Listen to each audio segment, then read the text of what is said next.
Hello and welcome back to another live show for the Masterclass. I hope you're all doing very, very well today. My name is Haider Rob. I'm your host as ever today after that interesting performance, should we say, Rob. I'm not going to lie to you. I think if you want a cure for an insomnia, you should watch. Yeah, well, 3 points. Yeah, I suppose it's 3 points on the board. But look, how are you doing today? How are you feeling after the international break? And are you happy with what we've seen just now? I'm good, Haider. How are you, mate? I hope you're good. I hope all our viewers are good as well. Yeah, look, this game, always after the international break, is always a bit of a funny one. We always say this either after Champions League matches, which seem to be every week now, and after international breaks, is that you always get maybe a jaded performance. The most important thing after the international break is that you win the match. And so many times over the years now with Manchester United, over the last 6 or 7 years, that's not been the case. We've always lost this game. So I don't think it was nearly as negative as some people say today. I think the performance, it wasn't the greatest performance ever. But the most important thing is that if you do have an average display, is that you win the match. I don't think West Brom deserved anything from the game today. And I think 1 or 2-0 probably would have been the fair result in favour of Manchester United. Yeah, I think we probably differ on West Brom. I thought they were all right today. Didn't really offer that much going forward. I think we'll talk about the penalty incidents later. Perhaps they're a bit unlucky. Before we go on to that, guys, make sure you hit the like button, hit the subscribe button. If you're watching this on Twitter via Periscope, jump over to YouTube, type in Elite Football Show, and please subscribe because it'd be great to get you on board because we'll be doing a show after every single Man United game, so you don't really want to miss out at all. But Rob, let's just start with it. Let's start with this selection and sort of why we went with what we went with. So it was a 4-2-3-1, Ole's preferred formation, which we've seen many, many times. Great to see Telles get his first start finally. It's been a while, hasn't it, since we saw him at PSG. We saw the return of Lindelof. I thought was a little bit of a surprise. He did have a bit of a back problem, but he slotted in next to Maguire. I thought we might have seen Axel play. I think it's important for him to get a bit of game time, but no real problems there. Wan-Bissaka to cover the right back position as usual. We had Matic next to Fred, I think, which was a bit of a surprise. I think we've got to drill into that. And then the front, Bruno, and then the front three of Mata, Martial, and Rashford. So the way I sort of saw it was same questions as usual. United have to break down sides who sit deep with that low block. We're going to have majority of possession. So I thought Mata starting was probably not a bad decision. Sort of he's got a good passing range. He's good in possession. We're going to have a lot of the ball as we had 63%. So he was important in the build-up phase. But I think we saw the same problems, didn't we? Ran down that right-hand side with Wan-Bissaka and with Mata. We saw similar issues in midfield. What was your thoughts on the setup? Were you happy with the sort of the lineup? Was there anything you would have changed? No, not really. I think what fans have to realise is that these selections straight after the international break, you have absolutely no time to prepare. So you haven't got the guys in for training because they've been away and they come back. So what do you have to do? You have to go to your default systems. So 4-2-3-1 is what Ole plays. He plays it whenever he can. If he goes on the attack sometimes, it's because he looks at an opponent, they prepare for it for a week and they can kind of get round all the kind of building blocks to actually put a performance in. But looking at the formation today, it was quite clear that Matic and Fred were going to sit. Mata was brought in, as you said, to pick the lock. Telles was given his first start because Luke Shaw was injured. And it all kind of sorted itself out. And I think that kind of 4-2-3-1 is what Ole plays. The selection was indicative of maybe his preferred partnerships across the pitch. So, as I said on this program before, it's obviously Maguire and Lindelof are his primary centre backs. So that's what he's going to do. He's going to play those two guys because they know each other and they know what he wants from them. And I actually think both those two guys played really well today. I don't think West Brom offered much really on the front foot at all. But I wouldn't have changed much today. I think, I know there's a thirst for Tuanzebe to play matches and obviously for Van der Beek to play matches and even Cavani. There was lots of talk before the match that maybe he'd get a start. But I think Ole goes with what he knows in these situations after the international break, and that is to be safe, but to actually work through their normal system and their tactics. And I thought they were fine. There was no real individual errors today. It wasn't the most exciting performance, but it's really, really difficult to play against a team when they come and they genuinely park the bus. And that's what West Brom did today. So Manchester United had to play in front of them. They couldn't really get in behind. Against another opponent that comes out, you might find that United created even more chances and maybe scored some more goals. But the most important thing today was to get the 3 points. Yeah, I think we probably where we differ. I think is that after the international break, for me, it's not one performance. We're seeing this is something I think we see a lot. We look lackluster, Rob. We lack intensity. We lack rhythm. I don't think I thought we looked comfortable, like you said. West Brom didn't really offer much, but I think the biggest issue is that I don't think we found a way to break down this low block. And for me, it is a real problem. We know we can play against sides that press us, where we play more, sort of, I guess, on the counter attack, and I think we're brilliant at that. But we still, 2 years down the line, we're struggling to do that. A lot of it's to do with the players, but I think a lot of people were happy Paul Pogba wasn't in the squad, but this is exactly the sort of game you wanted Paul Pogba. And I think when you looked over at the fact that we had 2 defensive midfielders playing, that's a bit of concern going forward for me, Rob, because when I look at it, I'm thinking we're playing West Brom, like you said, came to park the bus. We need to show more, I guess, more ambition. We need to show more desire to get forward. And I don't think we were doing that with Matic and Fred. And I think that's a bit of concern that after the Spurs game, Ollie's reverted to the more pragmatic style or the more defense first. And that's a problem, Rob, because yes, we won the game. Imagine if you'd lost the game, what the sort of outroar would have been. But United have to now start being a bit more offensive thinking. Playing Matic and Fred together, for me, probably wasn't the right decision. Do you disagree on the midfield? Yeah, I totally disagree. And the reason why I disagree is the same answer that I gave you before, in the sense that it takes you time to prepare these things. So I know that football fans, again, think that there should be this natural chemistry that's always there in the squad, and that your players and what they do, and they know each other, and you chuck them in, you say, do you know what, lads, this week we're going to play 4-3-3 and we're going to go for it. It's West Brom, let's take them out. It doesn't work like that. It really, really doesn't. And when you talk to players, they'll talk to you about the kind of in-depth work that they do tactically behind the scenes, and the preparation packs that they get about what their jobs are and what they're supposed to do with an opponent. So that's always a difficult thing after the international break, to go in and then just kind of make it all click. So it's obvious then to go back to someone like Matic, who, I agree, I think what you're saying in principle is correct. We'd like to see a more attacking style. And I think Manchester City fans might have said that today, that their team had a huge amount of percentage with the ball at their feet. And what happened to them? They lost. They're below Manchester United in the table. So you have to be pragmatic sometimes, and you have to know when to kind of let it go. It's a bit like boxing. Again, I've said this before. I've used this analogy. To beat your opponent, you don't have to knock them out every time. You just have to make sure you work behind the jab. And that's what Manchester United did today. They worked behind the jab.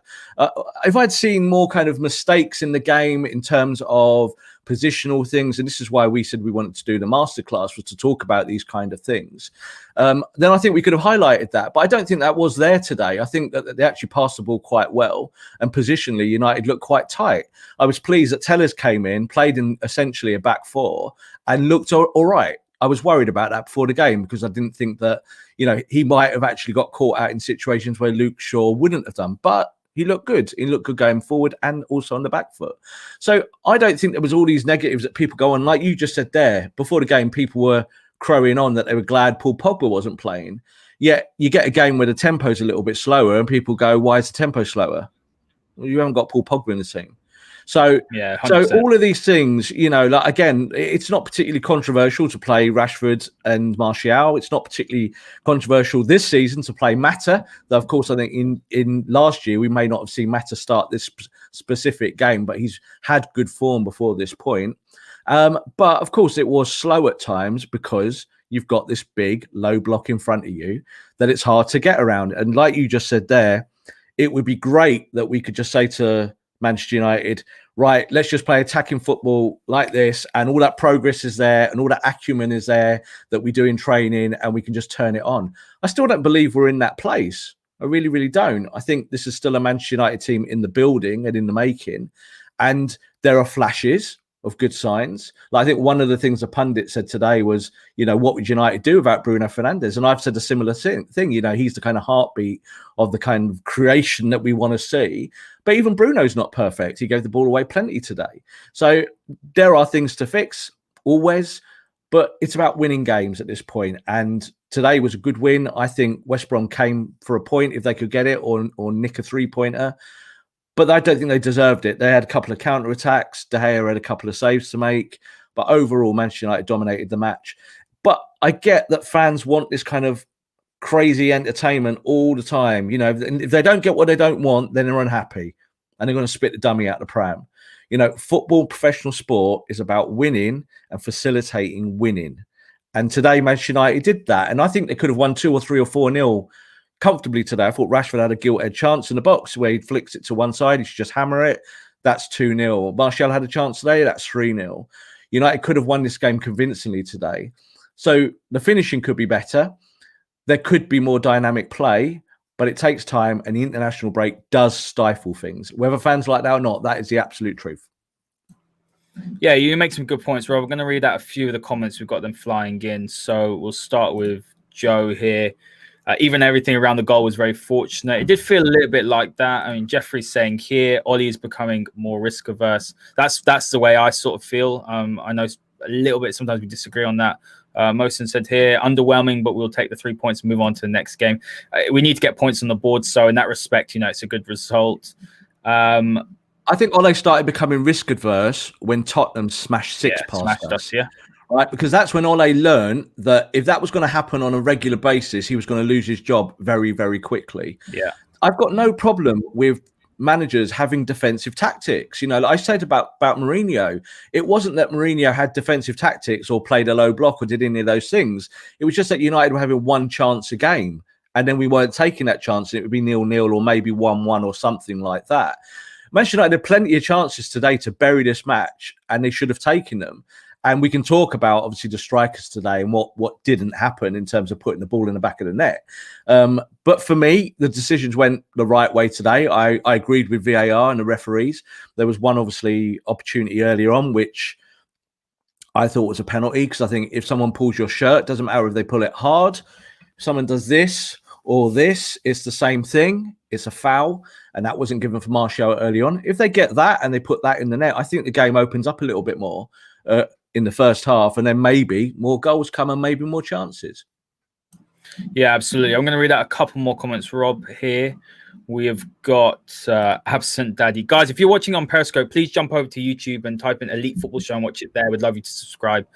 We've got loads of great shows coming up. We're a team in the making, but not sure about the architect. T88, My Richards. Every game we play like strangers. No short, sharp passes. Players are always too far apart. 100 games in. Rob, let's talk about the low block. That's important. Let's talk about how United can break down that low block, because we've got to talk about what's wrong tactically or what we're not doing right. So 2 ways to break down the low block. You either play with width or you try and play through. With width, you've obviously got to exploit the space around the flanks. But the problem is today, West Brom played a back 5, so that was difficult for United. I think the other option, obviously, is playing through the middle, but I don't think United have the technical players to do that. We don't move the ball quick enough. I don't think we make those runs, sort of between the lines, not enough quick interchanges. And what you saw is Bruno was coming deep. Now, comes back to my point of playing Matic and Fred together in that midfield. Bruno is the one who has to do everything. And like you said earlier, he's the one who's seemingly doing it all by himself. Now, if United need to find a way to either bring some help for him or to do something with the midfield, I don't know what to say really, Rob. I sit there today and I'm thinking, what can we do? Can you play Fred and then with a Van der Beek and a Bruno? Can you play Pogba in there with Bruno and a Matic? I mean, Matic just looks absolutely lost at sea, and he looks like he can't move properly. And then you've got McTominay as well, who can maybe slot in there. But Ole's not obviously going towards playing one holding player with 2 more creative ones. So what do United do to break teams down then? Because it's very simple. Put 11 men behind the ball, and then you're fine. It'll be easy to play against United. And then we've got to go and we've got to try and either move the ball quickly, switch the play, which we don't do enough. We try and obviously play with width, but I don't know what to say, to be honest with you, because we're winning today on a penalty. We had 17 shots, which is obviously a lot of chances. We didn't finish well today, and we'll talk about the strikers. But what does Ole need to do to get us breaking down these sides who are going to sit deep? Right, let's try and explain it without it sounding like me bearing excuses for Ole Gunnar Solskjaer. United are currently playing weekend, midweek, weekend, midweek, weekend, midweek.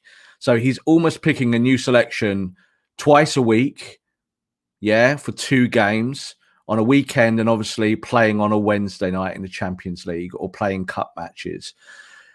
That's really, really difficult on the training pitch to put 2 teams together and give them enough training time for them to play and mesh, even with players that know each other. So what do? You have default systems. You have a plan A, a plan B, and a plan C, things that players already know. What we do know is exactly what you just said there, is that United don't have enough talent in the middle of the park. They don't have playmakers. If you don't have playmakers, you can't playmake. So what do? You have to look after territory. So what did Manchester United do today? They play Matic, they play Fred, playing two roles that they know that they can play in their sleep. You know, you could have taken Matic out there and put McTominay in there. But the reason why that isn't the case is that McTominay will play the next game, Matic won't. Matic doesn't play 2 games in a week. So these are all the things that you have to consider. Obviously, people would have wanted Van der Beek to start today. Van der Beek will probably start in midweek. So we have to look at these things game to game, and they have to stretch out and actually make sense. So when Ole sat there and doing his planning and executing and thinking about where he wants things to happen, he has to look 4, 5, 6, 7, 8 games into the future and pray that no one gets injured in the meantime. And he has to look after players. And I think that's what this selection was about today. You know, this team came out there. It wasn't an unfamiliar selection. They all know each other. Personally, I don't think Rashford should have played. I think that he looked injured today. I think you could see that why he missed the international games is because that problem that he had. But you could see he was off the pace, but he came off the pitch early today. And I think you could have dropped a Van der Beek or a Cavani in there from the start. But Ole's obviously looking at it from a pragmatic side of what do I do to make sure that this West Brom team has the most amount of problems. That means you play your players with pace. Rashford is one of them. So United are always going to be that kind of team under Ole while this is the squad. They're going to rely on pace. They're going to look to play through the channels. And they're not going to be Man City playing pick and pop. Yeah, it's not going to be it's not going to be De Bruyne with his back to goal, spinning one way, looking to the left, looking to the right, and being able to pick players out from the wings and then coming round. That's not what Manchester United are. We want them to be something more than they are, but they're not that. So we have to be realistic. And I think today, yep, the performance could have been a slightly tighter. Like I said on Twitter, that I thought that they lacked a little bit of cutting edge, and that was mainly in the last third. Manchester United won the game 1-0. But my God, if you win one game, if you win 1-0 or 5-0, the only difference there is that you feel a little bit better if you win 5-0. They got 3 points. And Manchester United needs to get serious about this, because if you win 1-0 every week, that's actually okay. The issue is when you start messing it up and losing points, like they did at the start of the season, where it just wasn't working because of the lack of pre-season. Again, pre-season gives you that training hours to get people ready. So, again, fans don't like these answers. I understand that, and they want to see more, and we all want to see more. But it is a work in progress, and today Manchester United won. I agree in parts. I mean, I'm going to read out a comment, Rob. I think T8 My Richards isn't a fan of Ole, so I'm going to read out the comment because I think it's important we discuss these things. So thanks for the comment as well, mate. Ole doesn't know what to do. We can surely agree that so same as other clubs, top clubs then. I think he's trying to say 2 games a week, like other top clubs, is no excuse. It's a fair point though, Rob, isn't it? Because I think we're looking at it now, United have 2 games a week until January. Yeah. So your point is spot on. You've got to rotate that squad. And that's why I wasn't so worried that Van der Beek didn't start today, because I think he's going to start against Istanbul. But looking at this squad now, can it sustain 2 games a week? Is there enough quality in there? Because I'm starting to doubt it when I'm seeing the way that we played today. For me, Matic looks like, I don't know if he's finished, if his legs are gone. I mean, giving him a 3-year contract is looking a little bit, looking like a little bit of bad business. But I'm not sure United have the squad to do that. We're looking at the wingers, for example. I'm not sure. We need Mason to come back. We need him to play. But taking all those things into account, United still need to play better. They still need to play with more intensity. They still need to put out better performances. If they're winning 1-0 every single week and they're playing like this, fine. But the problem is we're not. We're playing poorly week in, week out, and we're struggling to put a run together. What Manchester United needs to do is they need to win. That's what they need to do. And performances come after winning. So, again, this is the balancing point. And I think with Manchester United, we want them to entertain us because that is the football club we are. You know, that's what we expect. And that's the end game. That's the end product of where we want Manchester United to be. It was only 2 weeks ago we were talking about sacking this manager and bringing in Pochettino. So you've got to realise that, you know, when your house is on fire, you've got to put each room out one at a time. You can't just pour a load of water in it and think it's suddenly fixed and it's gone and it's all done. And I think that's the case with Ole. You know, he needs to fix this kind of one part at a time. He's had a year to do it. We know that it's kind of come so far. We know Manchester United came third last year. But yeah, we want better performances. But we can't just wish them into existence. And there are things that are real physical barriers stopping United at the moment. And this 2 games a week scenario that we're having, people might say, oh, we've always had this, but we haven't. We've never had it like this, where we've had a Champions League that rotates Wednesday to Wednesday to Wednesday to Wednesday. It's never been like that. You've had little spurts, but everything is crammed into a much, much smaller space at the moment. And Manchester United went out there and decided in the transfer market that they were going to purchase numbers, which is why we saw them buy the amount of players that they did in this last transfer window, rather than buying just, say, the one player that they really wanted in Jadon Sancho. So that's why they made that. They had to swell the squad. So ultimately, again, it's hard for fans, because I know that fans looking at it from a very binary standpoint, you know, at the end of the game, do I feel good about this or do I feel bad? Lots of fans saying they feel bad about it today. They're not even bothered about the 3 points. And of course, Twitter will be a light of people going after Ole Gunnar Solskjaer and talk about Pochettino and whatnot. But Ole's job is to win games.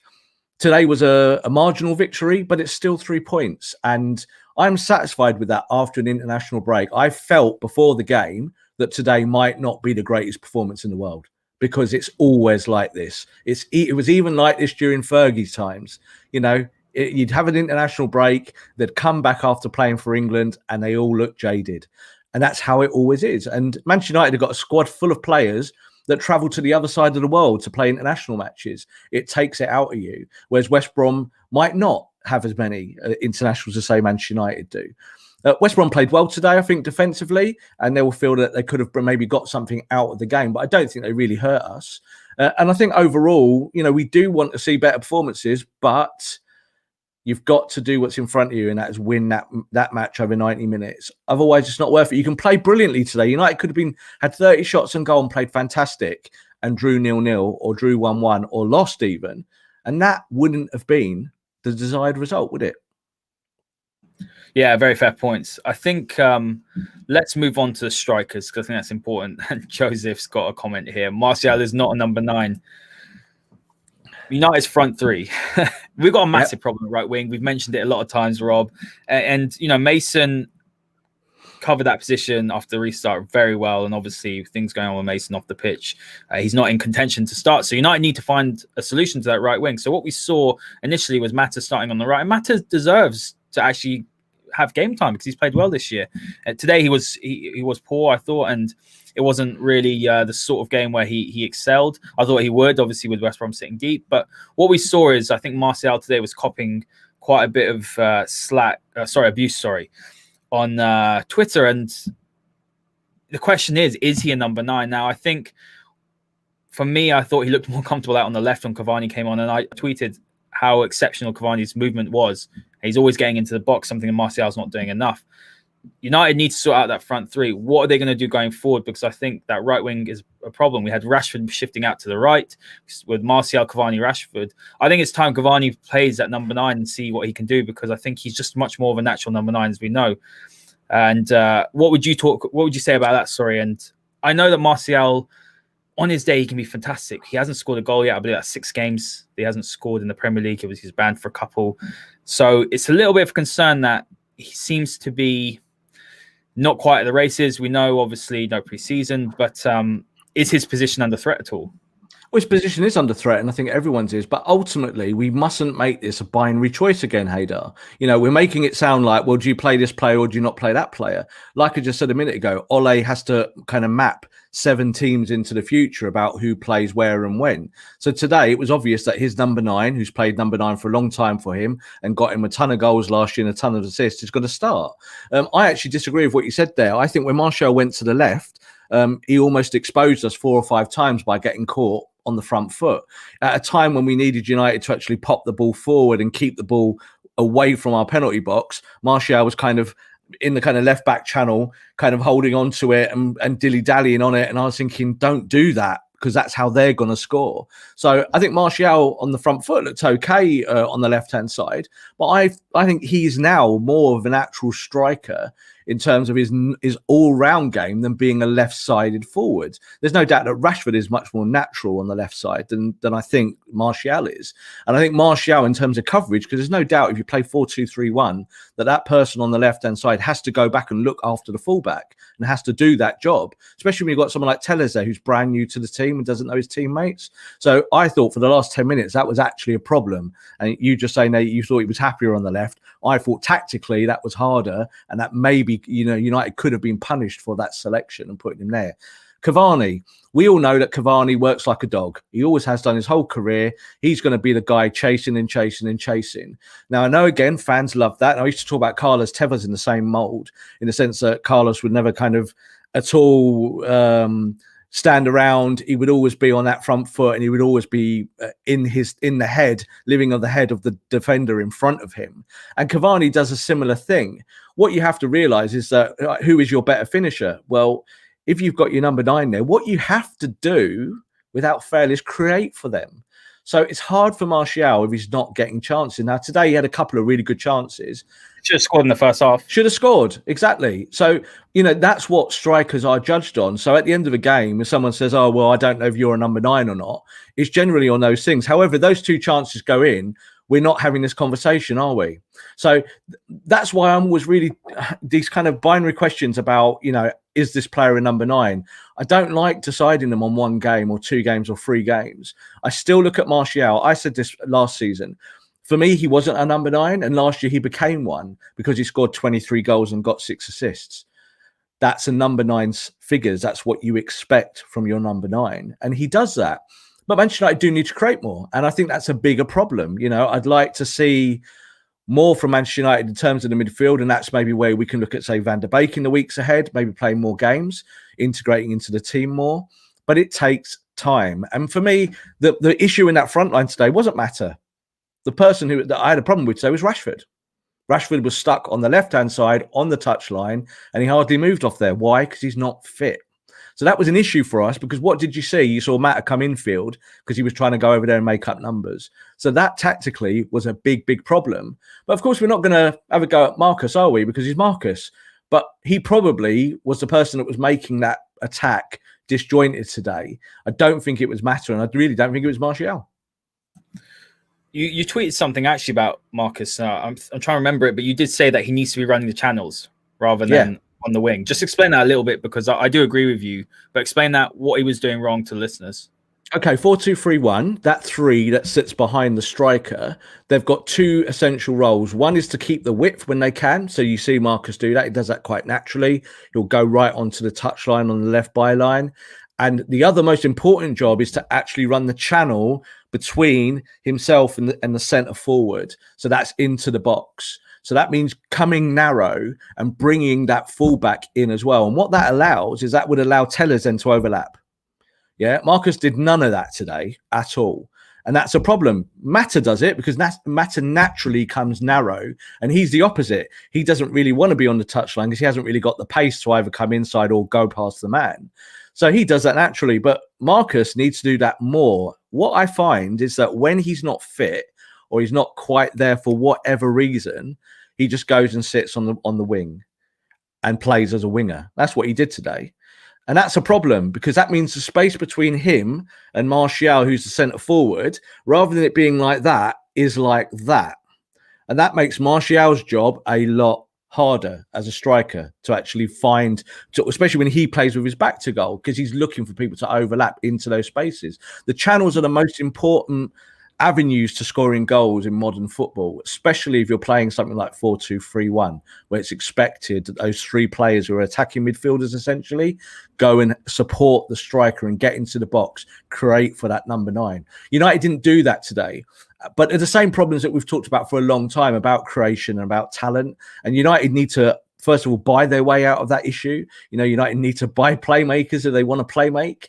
But at the same time, there are players at the club who can do it. They just need to do it more. The best bits today were when we saw players like Fred kind of just go, right, I'm bursting with this. I'm going forward a little bit more. I'm just going to take that ball an extra 10 yards. And it changed the whole dynamic and shape of that attack. But when you've got two players playing two defensive midfielders, that becomes difficult because you're kind of keeping a shape and you're not joining the dots as quickly. What you found was Bruno kind of, again, coming back, getting the ball like off the defensive midfielders and then turning around. And then there was nothing in front of him. And it's like, well, what are they doing? So for me, that's something that United and Ole need to work on week in, week out, because that's all the natural stuff that we expect. But I don't think it was a horrible performance. I know people don't like the performance, but I thought the performance was okay. It wasn't. I've seen a lot worse in the last 5 years. I'll say that to be bluntly honest. But I think, you know, I wanted to see those strikers kind of mesh a little bit more. And I think for me, it was the left side that was the overall problem today, because Marcus was just stuck too far wide. See, what I disagree. I thought today was terrible. We got 3 points, and that's great. But I was not impressed. And I know after an international break, but for me, it's the same old. We got a penalty today, and we might as well move on to the penalties role, because we do need to talk about the rules.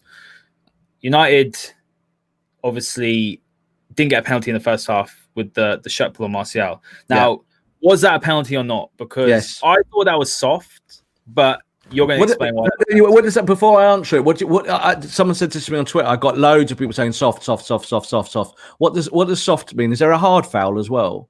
Does the referee go, it's a hard foul, so I give that?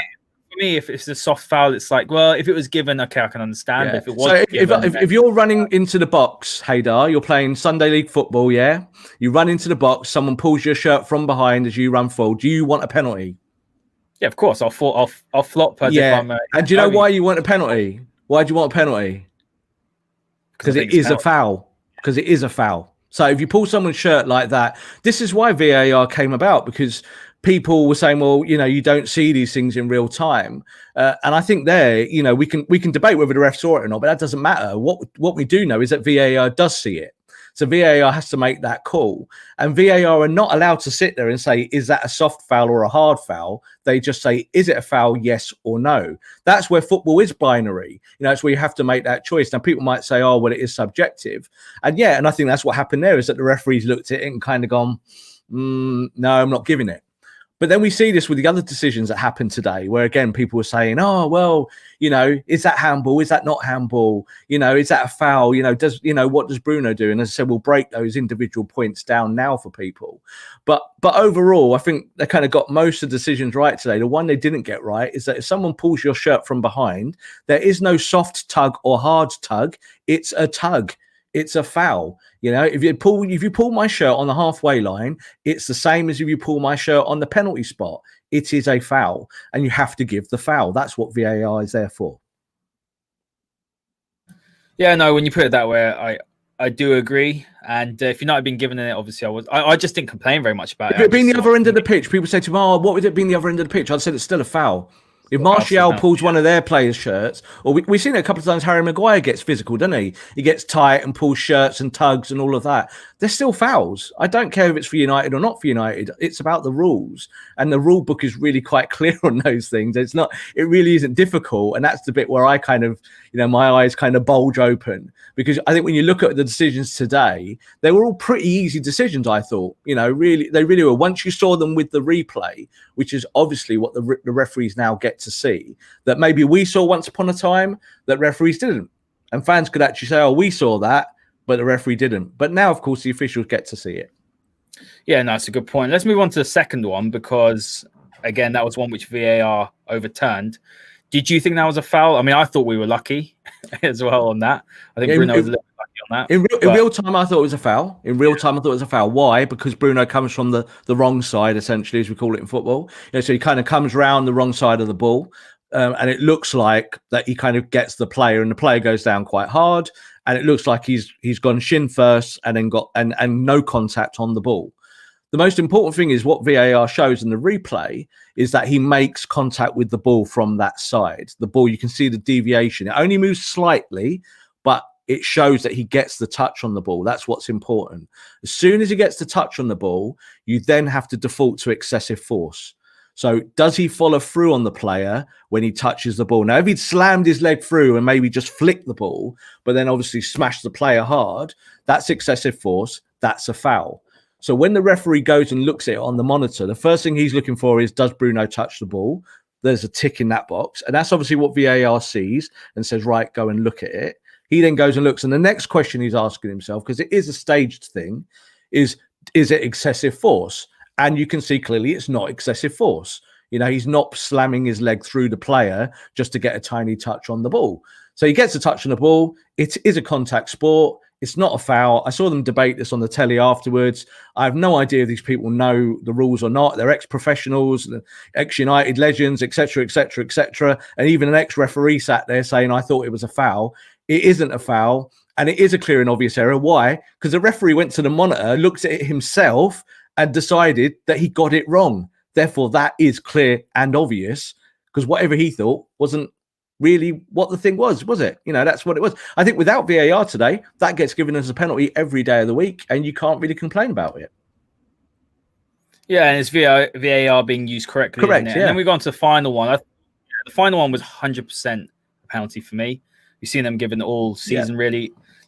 We all think they've obviously changed the handball rules, so back in the day maybe that wouldn't have been, but it was one. But again, United getting a slice of luck, Rob.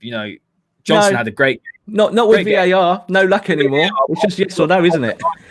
I mean, we had one obviously against Palace in the beginning of the season, everything comes in roundabouts. But obviously Bruno managed to tuck that one away. I mean, that's VAR again being used correctly, isn't it? Looking at what the goalkeeper's doing. Yeah, but I think also with the handball is that people have to realise that that's not VAR's fault. If you don't like the rule, that's something different. So if you don't like whatever the handball interpretation is now, and obviously this year it's from the shirt sleeve downwards. So from up there now, it's no longer handball. So if it struck him there, it wouldn't have been handball. However, it struck him there. Therefore, it is a handball. And his body, his hand is slightly away from him, so it kind of blocks the natural path of the ball. And that's the other part of the rule, is natural path. So when you look at those two things together, it is a foul. But also when you look at Bruno's penalty, and you look, like I said this when he took it, I've got plenty of experience of Sam in goal there, and I said, he's good at these penalty situations. He always was as a kid at Man United. He's a good shot stopper off his line. But what did he do? He jumped 4 foot off his line and saved it that way, and that's not allowed. So last year, obviously that would have not been given because the sense that VAR wasn't allowed to check encroachment from a goalkeeper on the ball.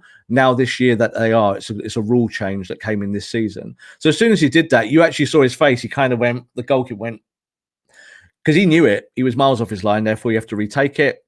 I'd rather Bruno scored the first one, but all of those decisions were correct. Yeah, I think the last one for sure was definitely correct. Rob, I'm going to read out a question here from James Jackson, and he said, but does a better manager get more out of the players than Ole can? I think that's a question which is a very, very fair question. It is a really, really fair question, and this is why I talk about Pochettino. So when I talk about Pochettino, people go, oh, you're Ole out. And when I actually talk about Ole, they go, oh, you're Ole in. A better player scores you more goals. Yeah? So if you have better players than what you have, you probably win more games. That's how... Lionel Messi might be looking at Barcelona and say, once upon a time, I had better players around me and we were a better team. Yeah, of course, that's logic, isn't it? And it's the same for Manchester United. Is Ole the best manager in the world? No, absolutely not. But that's also not the reason to just sack people over and over and over again. You're sacked on results. That's how it should be.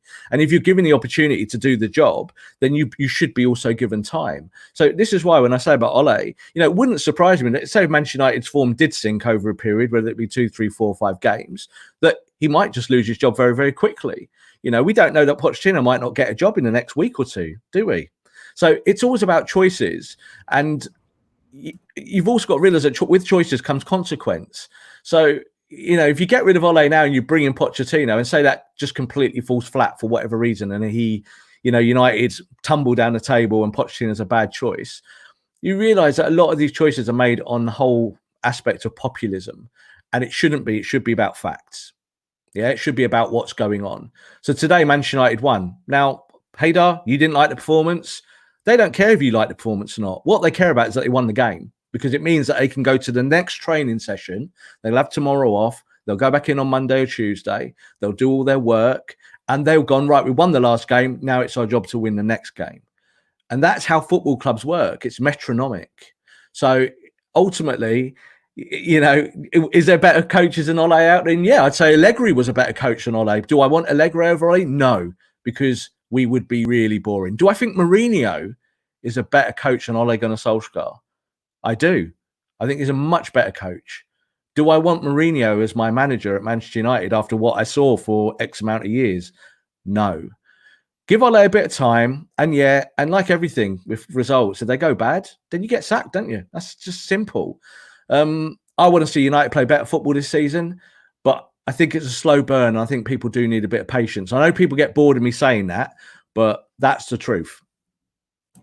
I think if we were regularly winning, we've had obviously a fairly decent-ish run, but if we were winning and not playing well, I think fans would be okay because you're picking up the results. Problem is we're not playing necessarily well. Yes, we picked up the result today, but we had a really good result against Everton. Obviously, we reviewed that game. But it's just about, can United now put a run in place? Next week against Southampton is going to be a difficult game, Rob. They're a good side. We struggled last year.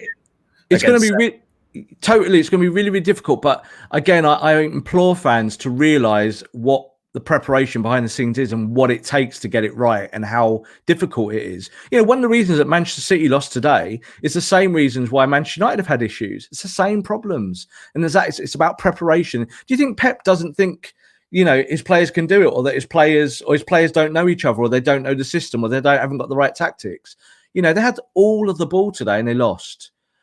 His job is to win, and he understands that, and Ole understands that as well. And I think with football fans, it's hard because it's one of those questions of being satisfied with what you see, and quite often those things don't always match up. We do want better performances, but it's going to take time. It's the only truth. Like, are United suddenly going to be fantastic in the next game? Probably not. They're not going to be world-class suddenly overnight. It is a building process. It takes time to put the Lego bricks all together and make what you want to make. And it's easy to say, I know you talk about consistency, Haider, and we've said about performances and stuff like this. And I don't want to go over old ground about last season because last season's gone now. But the consistency was there in results last season. People still didn't like the performances. United came third. People didn't like it. So it's hard for Ole, I think, to kind of break through that glass ceiling and actually, unless suddenly United start playing incredible, crazy football and we're like, wow, now we're mind blown and we're suddenly in love with the team because of the way they play. I don't think we're going to see that. It's up to the players to do what they can with their ability and with the tactics that they have.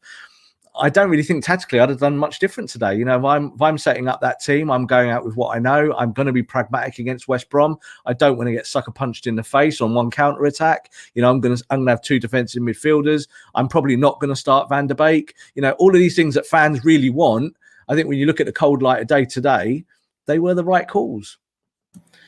Yeah, I think you make some good points here. Arian's got a really great comment, actually. To play devil's advocate, this win compared to the media darling Spurs win over West Bromwich Albion was quite comfortable. I do agree the style needs to be better, plus more consistent, but context matters too sometimes. It's a good point. It's something a lot of people have been saying, but I do think... Great comment. Yeah, I do agree with that. But then also you've got to look at the other flip side of it, that Spurs are sitting at the top of the tree. I know we're only 8-9 games in. Spurs have played well this year. They've scored a lot of goals. Having a performance like that is okay. The issue for me is United have played like this too many times this season. Now, if you're picking up results, like you say, 1-0 results till Christmas like this, I have no issue because you're winning. But it's about when we do play badly, we don't pick up the results. But today we did, Rob. And what I will say as well is that for some reason, everyone thinks you're Ole in. I don't understand. Many times on the podcast, you said, Pochettino's a great manager. He'd be a great option. But I think for the moment, we just got to try and get through this difficult period. Like I said, 2 games a week till mid-January, I think. That's ridiculous. I don't know how the squad's going to cope with that. It's really, it is difficult, and that's really what Ole has to do, is to juggle all these balls and make them stay. It's just the bottom line. You can't drop one. If you drop one, people are going to come after you. And I will say to Ole, like we said before, is he the greatest coach in the world or not? That doesn't matter. What matters is how you prepare for each game and what the result is at the end of it, because that's what you ultimately get judged on. I think at United, we still have this kind of entitlement as football fans where we just expect United to always play fantastic, and that's what we want to see. And I think before the game, obviously they had Rio and Scalzi on the punditry, and Rio said something along those lines of, we went out there and we just expected it. But that was a different Manchester United. That isn't this Manchester United. This is the 7 years of failure Manchester United. This is the Manchester United who've had multiple managers because they haven't got it right, because the board have got it wrong. It's going to take time. And I think with Ole, I would rather him be given time while he's steadying the ship and while we see these, I think, obvious issues in terms of the calendar. And I think the calendar is a problem, rather than just put a gun to his head, pull the trigger, and then go to Pochettino. Well, that's yours now. You go and fix it now. Because Poch will come in and say, right, I need 300 million. Now, he's not going to get it. Yeah, he's going to have to work with what he's got. But he might do a better job than Ole. But it's all mights, isn't it, Haider? All of it is, he might do it. He might do. Well, I think he's better. But, you know, he kind of left Spurs because he hadn't won an away game for a year. You know, there's things, do you know what I mean? You can pick up and kind of go, oh, yeah, look, I like his style, but he did get sacked from Spurs, even though I personally wouldn't have sacked him. I would have stuck with him. But rebuilt. But he hadn't won a game away in the Premier League for 1 year. That's why he got sacked. That's why it happened. So, you know, we can ignore the facts when we want to and then kind of grab onto them when we kind of want to prove a point about something. But there are reasons why, you know, as I will say to you, Ole Gunnar Solskjaer won more points than Pep Guardiola and Jurgen Klopp. I think I say every masterclass now from January to the end of the season last year. That's a fact. You know, fans don't want to believe that, but it's actual factual. But the problem is as well, Rob, is I've had a lot of conversations with a lot of people. And you're seeing this Klopp versus Ole, right? That's been doing the rounds over the international break, because in the international break, everyone gets bored, and it seems to be a competition of who can say the most outrageous and stupid thing. So I mean, we haven't had this discussion. Maybe we should at a later time. Maybe we should do a masterclass on this. But there's a section. What was the question? So you're looking at Ole's first 100 games at United and Klopp's. Right. Ole's got a better record. It's about 56% win rate. Oh, is it? Right. People have used this, right, as a tool to say, well, yes, so in 2 years' time, so 4 years, Ole can also win the Champions League and the Premier League. It's nonsense. You can't just twist and turn.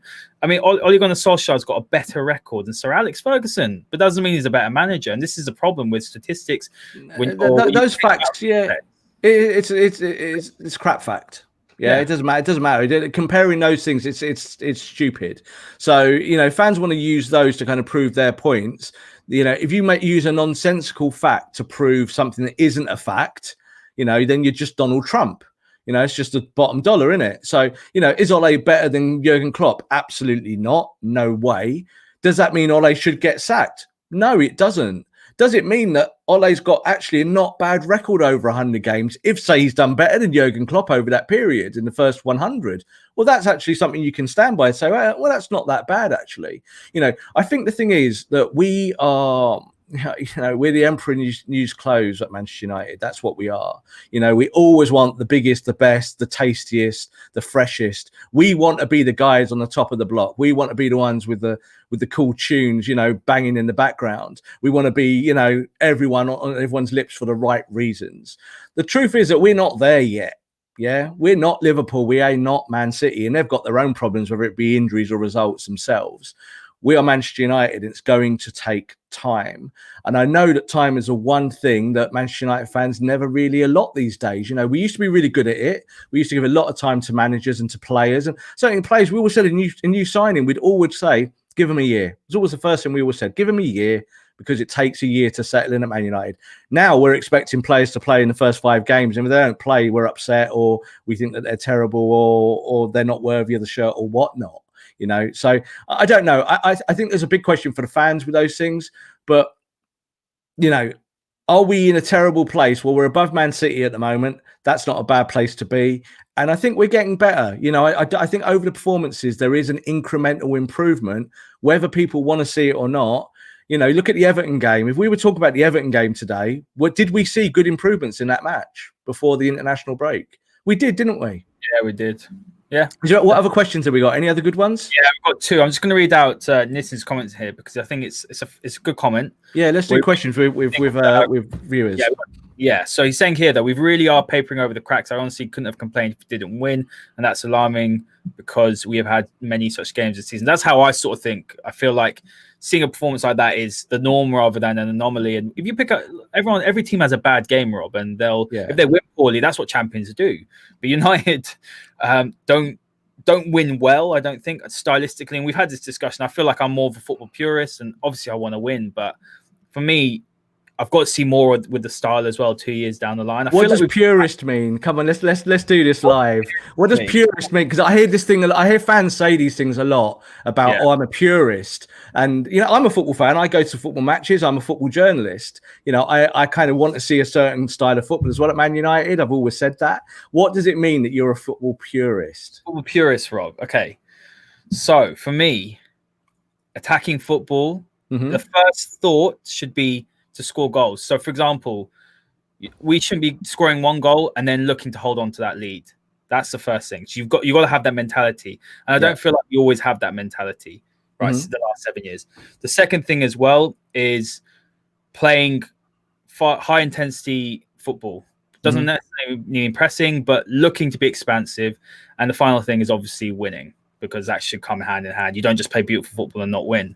And I think that the problem is that there are times that we're looking to go forward, we'll get that goal, and then that's it, we'll shut up shop. We can't consistently do that for a prolonged period in a game. And maybe it's naive to think of yourself as a football purist. At the end of the day, if Mourinho was winning 1-0 at Man United and we won the title, I'd be delighted because we won the title. But I think at the end of the day, when fans are saying, oh, well, Ole's bringing this, you know, this beautiful style of football, we have not played beautiful football all season. We look more comfortable playing as the away side than the home side. It's not beautiful. It's not at all. I don't think the football. It's not beautiful, and it's not particularly entertaining. And this is the whole thing about being a Man United fan, is that we're all about the entertainment. You know, like I just said there, the Emperor's New Clothes. You know, we want to be that club. You know, where everyone goes, oh wow, they're the best team in the land. We are not there yet. That's all I keep wanting to say. Is that, you know, I don't believe it's whether it's people are purists or not. I think it's about understanding. Haider, I think people have to understand where we still are in this build, you know, and it doesn't happen from one game to the next. It happens from one game to the 50th game, you know, or the 50th game to the 100th game. It really takes. We're over 100 games in now. It'll be 2 years in a couple of weeks, right? Yeah. When Ole came in, 2 years in. Yes, the squad has glaring. We talk about it every single week. Several positions have glaring holes, but 2 years in, over 100 games in, United have got to be. They've got to have more. They've got to be more fluid. They've got to be better drilled. They've got to be more consistent, Rob, in the style and in the results. And that's where I come from. So I understand we're not going to challenge for title. We've got too many. For example, we can't even play a game without two defensive midfielders. So automatically, then you can't go and play this more of an expansive style. That's understandable. I'm not expecting us to go and be sitting at the top of the tree and challenging Liverpool. But I expect us to be playing much more expansive football each week. I expect us to be playing and winning more games much more convincingly. I think that's. Do you think Man United have bought well enough in the transfer market to do that? Well, we don't know about this transfer market because about 2 or 3 of those players haven't even played yet. So essentially, you're still going into the game. I mean, even today, only Tellez was a new signing that played. So I don't think we have bought well enough. No, and that's not on Ole, is it? It's on. Yeah, you've answered my question without me even saying it. Looking at the squad that we have at our hands, even when like Pogba's back and everyone like that, should be doing better. The football should be better. Paul Pogba that no one wants. I want Paul Pogba. You know that. Yeah, but Man United fans don't. Yeah. So this is the problem. This is the problem, is that we want to kind of drill it down to tactics, and this show is about that. It's about tactical choices for Ole and performances and things that actually happen in a game, so we can kind of break them down. But the problems are much, much more broader and go way deeper than just a game. And that's why when we talk about these things, it might sound sometimes that I'm standoffish about it. You know, like I don't want to see anything else. I know, James, that you do. A lot of people do want Pogba. I still want Paul Pogba. Someone said to me today, you know, that I'm blind about Paul Pogba, and that's why I kind of say the things that I do. It's not about that. I'm looking at talent and about how you can harness talent. We'll do a Paul Pogba masterclass, Rob. Of course we will. We will do, definitely. And, you know, I think Paul Pogba can play better. I 100% really do believe that. But I do think that it takes time to make things suited to all the pieces that Manchester United have got. So so Van der Beek said this the other day, you know, when he was interviewed in the international break. And he said, you know, I'd like to have played more games, but I get it. He said, because I'm at a new club and you have to earn your stripes. So you have to earn it in training. And he said, and when I've had chances on the pitch, he said, I think I've done quite well. Footballers get it. They're not idiots. I don't think fans always get that it takes time to integrate and to make these things better. So when you buy 4 or 5 players in the transfer market, as Manchester United did last time, it takes time to integrate them. Cavani is still learning. You saw it today. Cavani got the ball and he kind of played the ball into the channel and Bruno went for it. And Martial just stood wide. And really what Martial wanted there was the ball to feet, to go from right to left to him, so he could come back on his right foot. Cavani doesn't know that yet because he doesn't know him. So it takes time. So all of those things and preparations, I just think we think that they happen naturally and that there's a kind of smooth curve of kind of going up like that. And I think with football, it's more like this. It's more kind of like you win 2, you lose 1, you win. I don't mean in literal terms, but you know, 2 things work and then 1 thing doesn't. 2 things work, you might get an injury. Luke Shaw plays 4 good games and he has 1 bad game.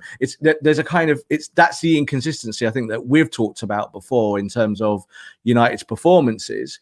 What I would like to see is more of a winning culture, and that means Manchester United need to win games. So even when you play badly, go and win. Yeah, you could say that Man City have lost that culture. When they don't play well, they lose. They lost 9 games last year in the Premier League. So that cultural side of winning was what Fergie was good at.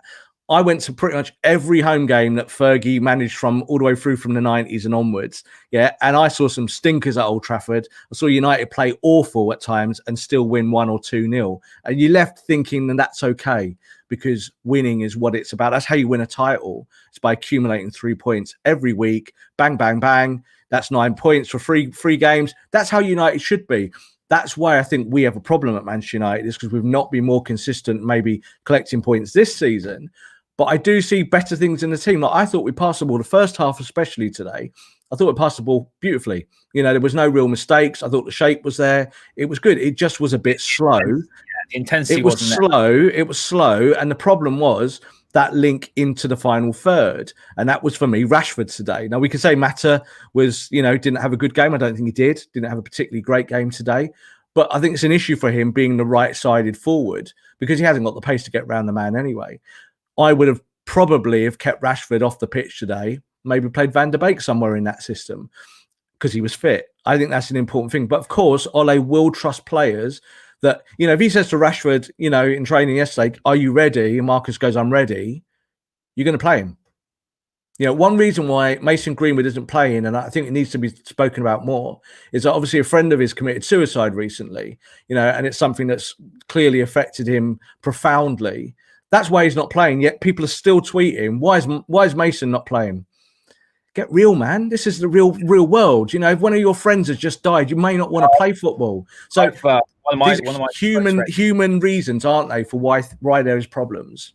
Yeah, I was going to add, one of my close friends committed suicide 5-6 years ago, and that was a terrible time for me. And I'm not in the public, in the media. I'm not in the public spotlight. So imagine what he's thinking. You're seeing all these stories being written. It's disgusting. But Rob, we got loads of questions. I'm going to go. Yeah, let's do them. Let's do all the questions while we're live and people are with us. Let's do all the questions. Absolutely. Guys, thank you so much for getting involved. It's been really, really brilliant. Some fantastic points. Ahsoko said here, what did you make of Tellez's performance today? Personally, I was very impressed.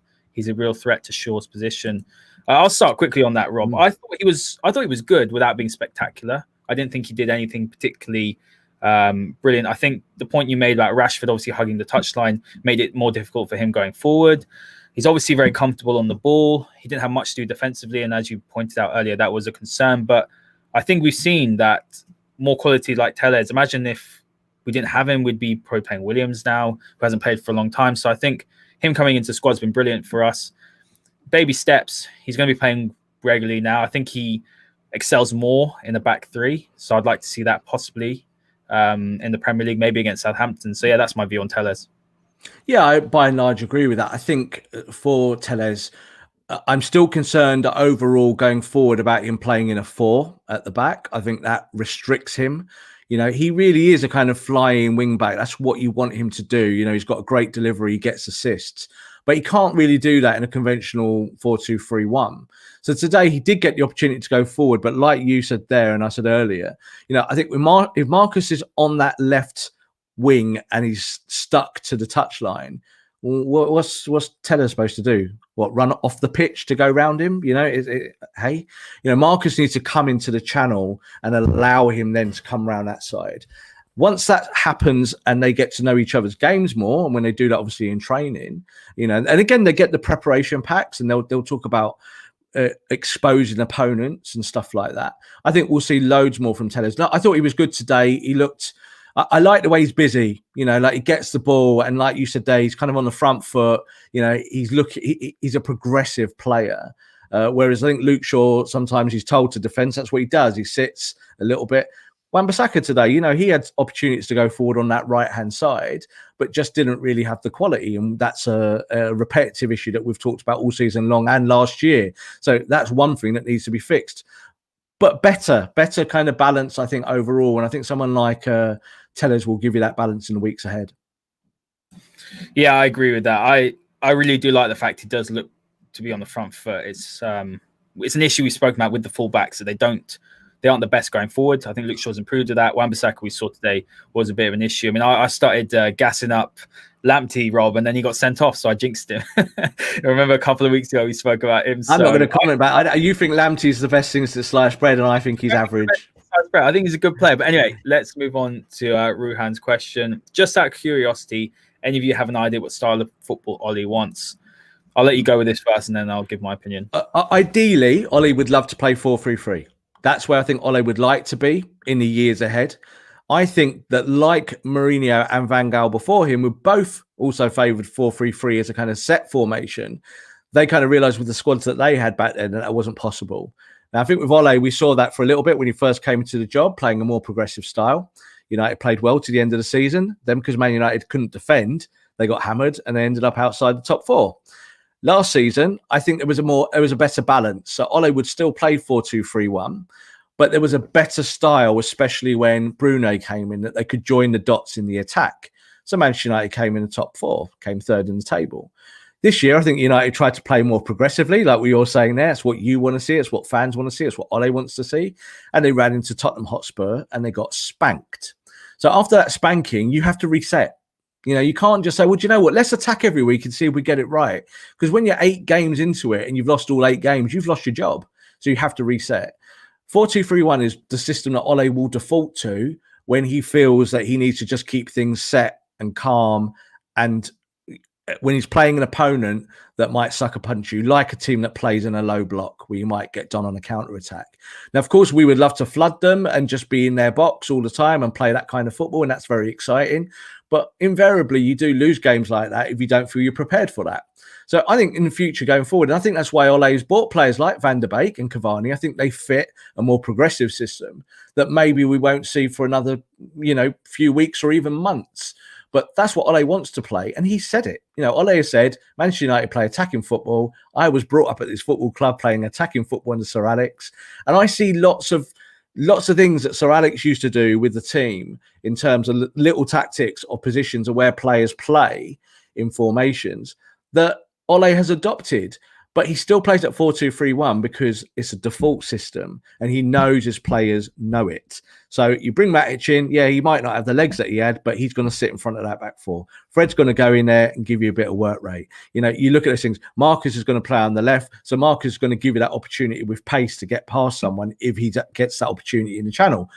No good if he stood on the wing. So there's lots of those things. I think that's what Ole wants to do. He wants to play attacking football. He doesn't want to be a guy that plays a regressive style. And I think that's where his heart is.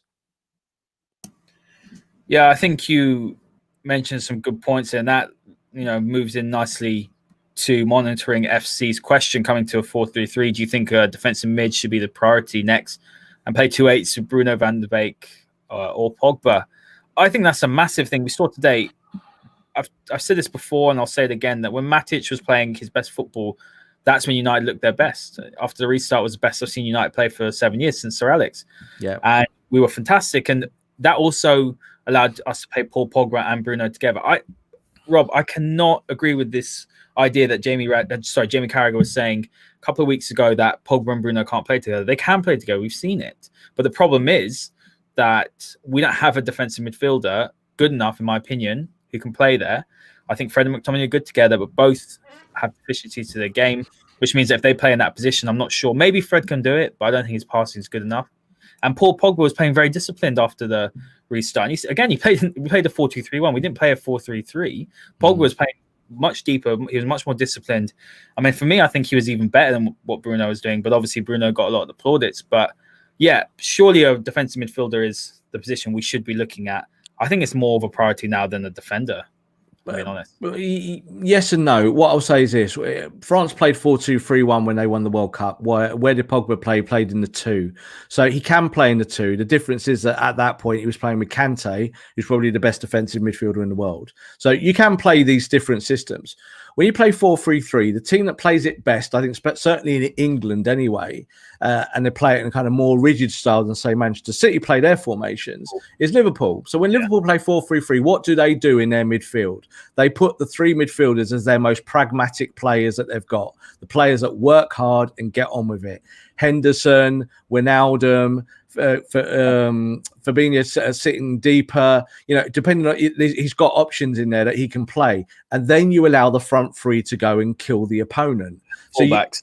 Correct. So the other side of the 4-3-3 is having effective fullbacks. Manchester United do not have effective fullbacks.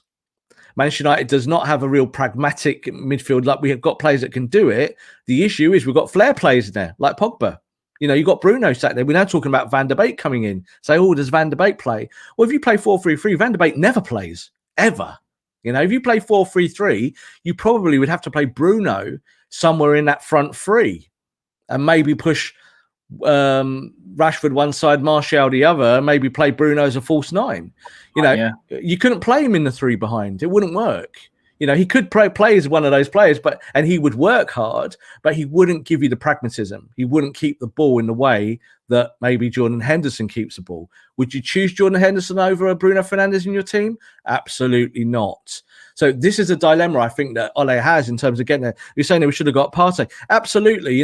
He's a player we could have gone and get, but he was on Arsenal's wish list for a long time. Also, that deal, salary of £260,000 a week. Yeah. And sorry, what was that on Partey? Was it? Yeah, 260k a week. Yeah. And the thing was, that deal was done a long time ago, long before even the day it was announced, and Arsenal had their clause into him a long time ago. So that wasn't going to happen. So that's kind of fantasy football element of it.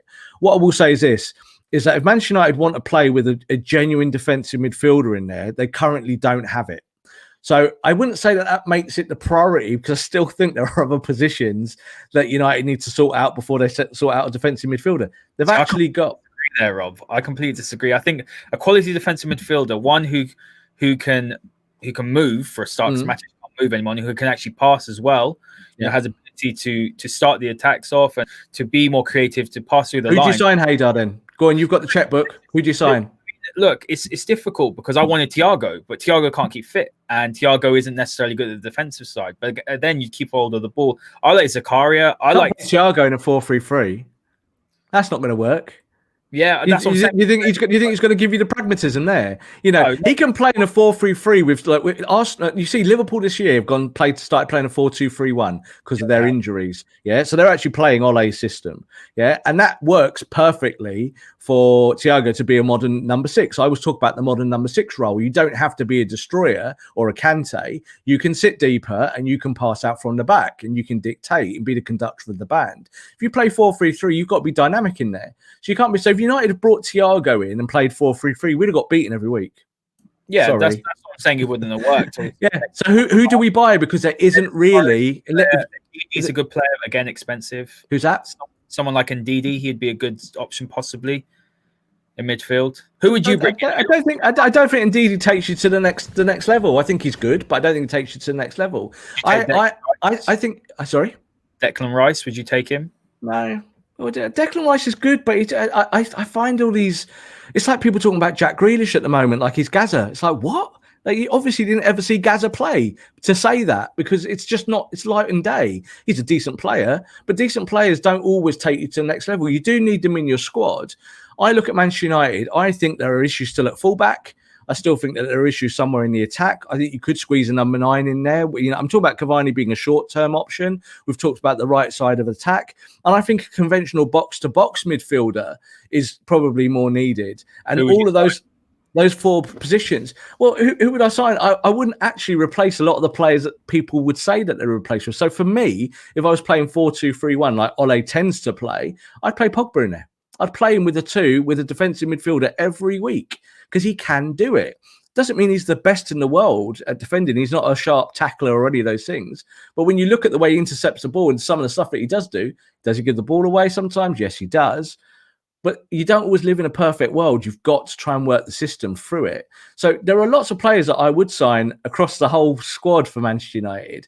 But I don't think a defensive midfielder is like the number one thing, because in the current formations, that's not what's going to suddenly change United's, style. If you're going to play 4-3-3, you've got to get three players in there that work their asses off. Yeah. And that's what those three do. You've got three defensive midfielders that can play out from there and maybe sometimes support the attack. That's what you need. United don't have that at the moment, and that's why we don't play it. It depends how you're right, but it depends how you want to play 4-3-3. I mean, you just have to look at City and Liverpool. They both play it differently. You obviously got fullbacks, and that depends how Ole wants to play it. It seems to me like he wants fullbacks who can provide the width. So that means you'd go to probably more of a Liverpool style. Yeah. In that midfield, if you look at it at the moment, Fred works hard, McTominay works hard, and Bruno works hard. The problem is the fullbacks aren't good enough, so you can't really go to the 4-3-3. And also, I don't think Fred and McTominay are good enough going forward as well. Or you look at City's one; they're different, aren't they? They push the fullbacks up and in. Again, the fullbacks are fantastic in their system, and they're good going forward. They're good, comfortable on the ball. Ours just aren't at the level. I would argue. I like Tellez a lot, but I would argue the other two, Shaw and Wan-Bissaka, going forward, the worst fullbacks probably in the top six. And that's a problem for United. And we spent 50 million on Wan-Bissaka. Yeah. I honestly don't think... I mean, let's look at Arsenal. You could maybe put Saka in there, but you put Tierney in there is better than Luke Shaw. You look at Wan-Bissaka, Bellerin's probably better than Wan-Bissaka going forward, not defensively. Liverpool's obviously, they're on a different level. City's are better than ours. Chelsea's Reece James is a fantastic player. Chilwell's looking a really good signing as well. Has issues going backwards. Tottenham, Reguilon's a really good player. You've got Doherty as well, is a good player. Aurier is a bit of a disaster, but he's decent going forward. And then who are the other team? I'm forgetting someone. So what you're convincing me here, Haider, is that fullback is probably a bigger priority than defensive midfield. Yeah, if Ole wants which is what I said. I agree with that. I think that United need a right back that does more than Aaron Wan-Bissaka, and I like Aaron Wan-Bissaka, and I think he's got time to develop. But your right back has to be able to play like a right winger on a front foot, and he doesn't. He's not good enough. Can't cross a ball to save his life.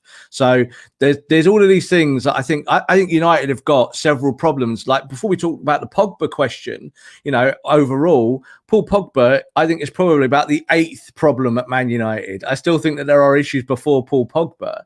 We talk about here. What's the question here? What's this one? Would you consider selling Pogba if you can get in Sol or Sergej Milinkovic-Savic, who would bring balance in the double pivot, or having an eye for a pass and getting forward? Look, and this is going to sound silly. On their day, Paul Pogba was better than both of those players. And I watch a lot of Italian football. I love Milinkovic-Savic. I think he's a brilliant player. I love them both. I think they're great players. Yeah, as well. But Pogba on his day is better than both of them. I wouldn't sell Pogba. I'd just buy them.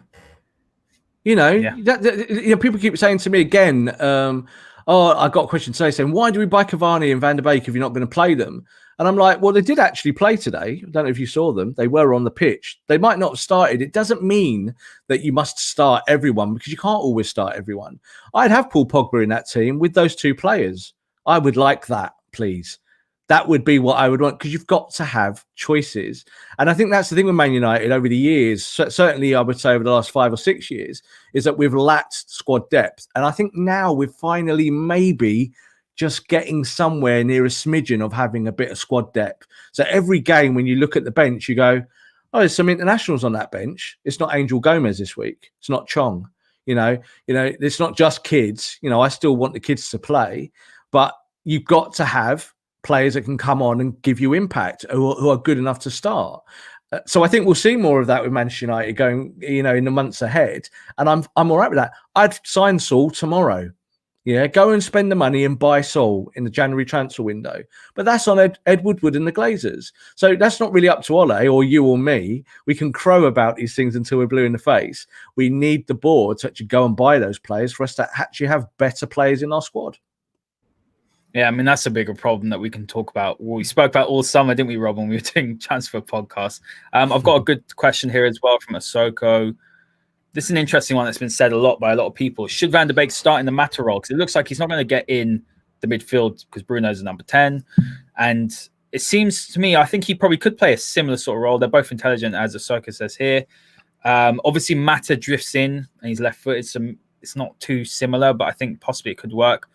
So could you do Rashford, Bruno, Van der Beek behind the centre forward? That's a good question. Is that possible? I don't like Van der Beek playing wide. He didn't really do it at Ajax. He always played through the heart. So he either played as a number 6, a number 8, or a number 10, always through the heart of the team. That's how he plays.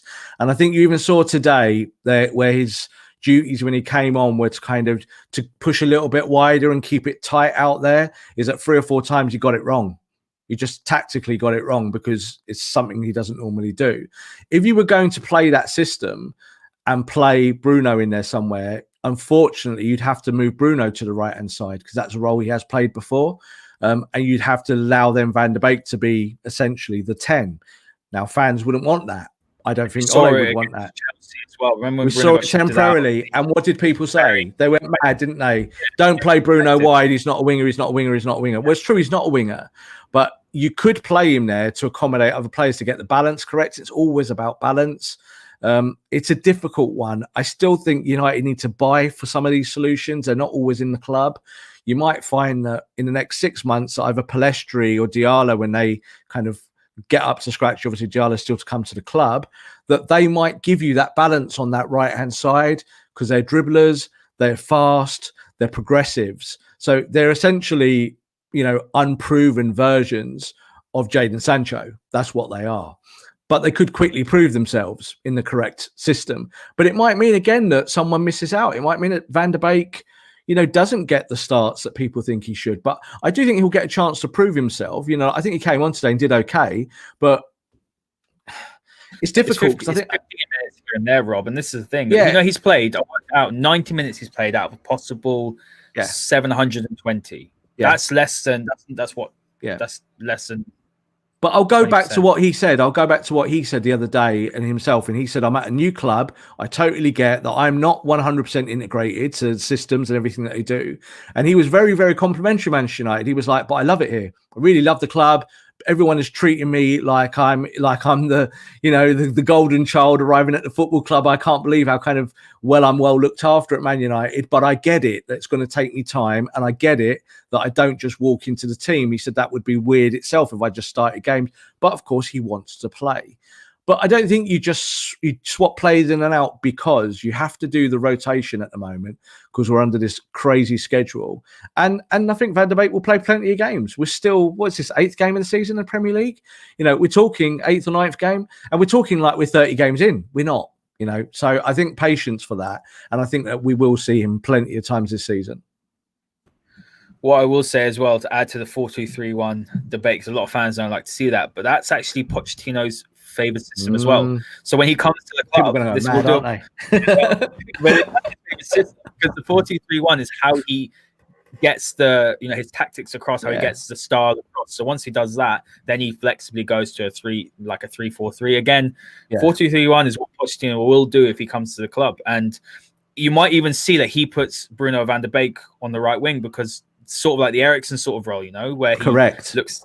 This is why I wanted to do a Pochettino one, but we've got to be careful because if we do that, we might, upset we will do a Pochettino one when it's the right time, definitely. But, this is a thing. So fans think that Poch is going to come in and play a 4-3-3 if he comes in. Obviously, I'm not saying he is. He's not going to do that. There's only 2 managers who play 4-3-3, the top managers, and that's Klopp and Pep in the Premier League. Yeah, Lampard's unless they bought to play 4-3-3, and this is what I'm saying, about buying and recruitment being in line with strategy and stuff like that. I know full well that Ole gets sign-offs on the players, so I would say that all of his signings since he came to the club, I like them all. I think they've all done pretty well. I don't think there's one signing that we've said in the last 18 months or so that hasn't done well. But overall, we're still looking to see this kind of magical performances from Manchester United, and they're not quite there yet. And I think if Poch came in, he would be faced with the same challenges that Ole's faced with. People could say he's a better manager, and that is a matter of opinion. I think that probably Pochettino is a better manager than Ole, but it's not the reason to just change it just like that because you think that someone is better that day. Yeah, it's a fair point. I'm going to read out one more, Rob, before we wrap up. It's not really a question, but it's from Naya. He says, I think we need to address the elephant in the room. Rashi isn't a left winger, and we have no right wing, and Martial is hit and miss. I'll let you go with that one first. Do you agree with the idea that Rashford isn't a left winger? We know we have no right winger, and I think it's fair. You could say Martial's streaky. I wouldn't say he's hit and miss. He's streaky. We've seen he can go and score 25, but the problem is that at Man United, I think you need someone who's a bit more of a consistent scorer. Question is, if we had a proper right winger, would that change things? I think it would.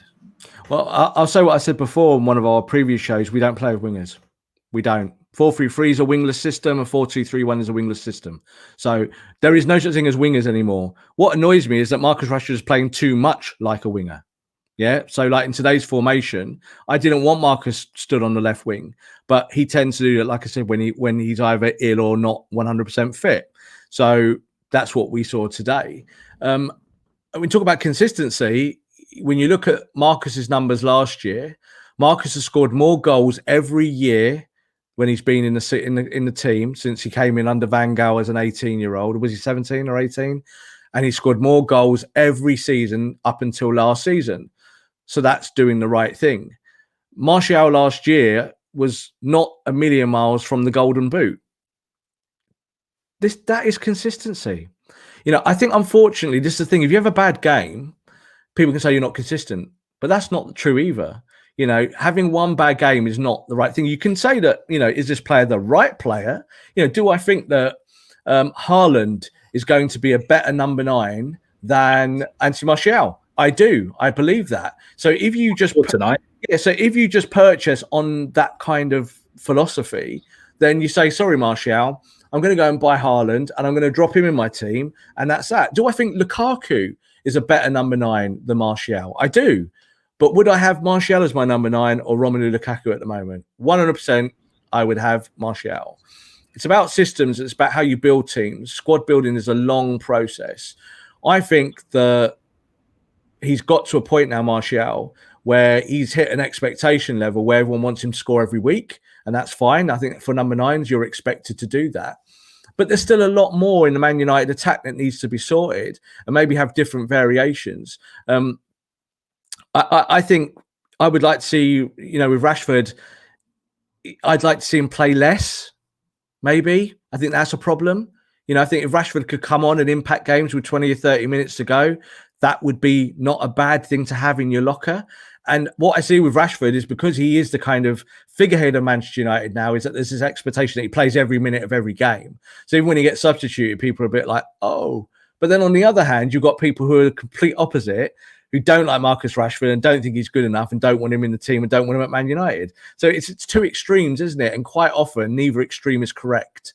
So I don't think it's whether those two are consistent enough. I think they score plenty of goals. I mean, you look at their tallies from last season, they're two of the most prolific forwards in the Premier League, you know, in terms of goals and assists. Not many strikers get 23 and 6. That's a big figure. You know, if Danny Ings gets those kind of figures, people say, oh, Danny Ings, world class. You know, this is the kind of way we're looking at it, isn't it now?